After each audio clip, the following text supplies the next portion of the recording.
Hi, this is Dr. Paul. I wanted to talk today about a subject that's serious about suicide. Again, the most serious subject I have to deal with in my practice. It's very common to have suicidal thinking, and I think it happens when people feel things are hopeless, life is worthless, when people don't see a way out and they don't think things will ever get better in their lives.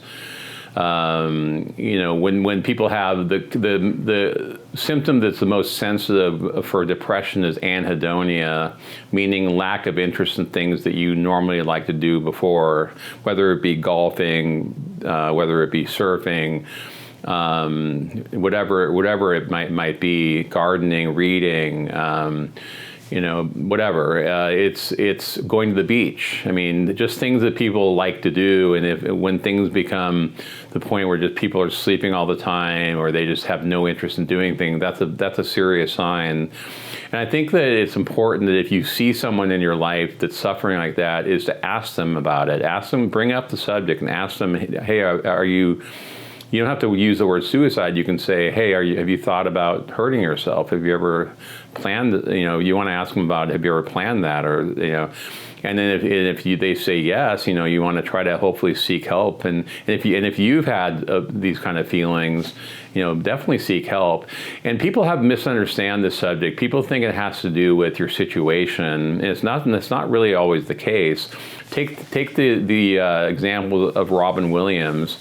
A guy a funny guy and successful, and you think he had everything you want in life, and why would he commit suicide? It didn't really make sense.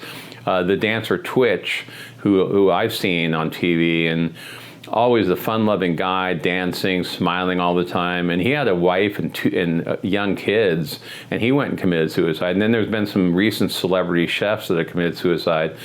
So it doesn't make sense, because even when people, in Hollywood, or they're famous, or they have everything you would want in life, and people don't understand, why would they think about suicide? Because they have everything. Well, again, it doesn't have really much to do with what you have, or even your situation. Some people who are poor and don't have a lot going on, and sometimes they're the happiest people. And so it's not about that. It's really about how you feel inside.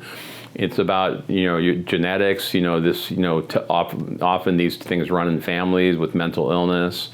So again, if you have any of these kind of feelings, seek help. Talk to a friend. Talk to a loved one. Talk to your parents. Talk to people you trust about it, and be open about it. And also seek help and seek therapy. And don't be afraid of medications.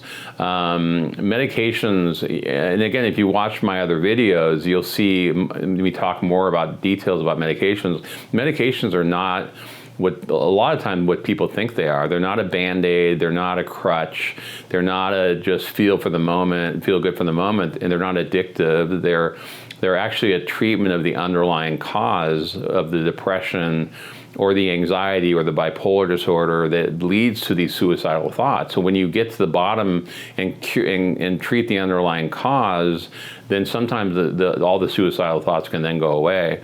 And again, if it's an acute situation where it's being planned out, or acute risk, then that's the time when hospitalization should be looked at, and to keep someone safe from themselves. So. But anyway, if you have any questions ever about this, let me know. If you want to comment, and if you'd like any future videos about this subject, let me know. And again, if you're looking for help and you can't find it, I'm available. So contact my office, and I can try to help you. But like I said, don't suffer in silence. There's hope, and hope is something that you can't often see when you're feeling suicidal, but it's there, and you just need to find it. So thanks for listening.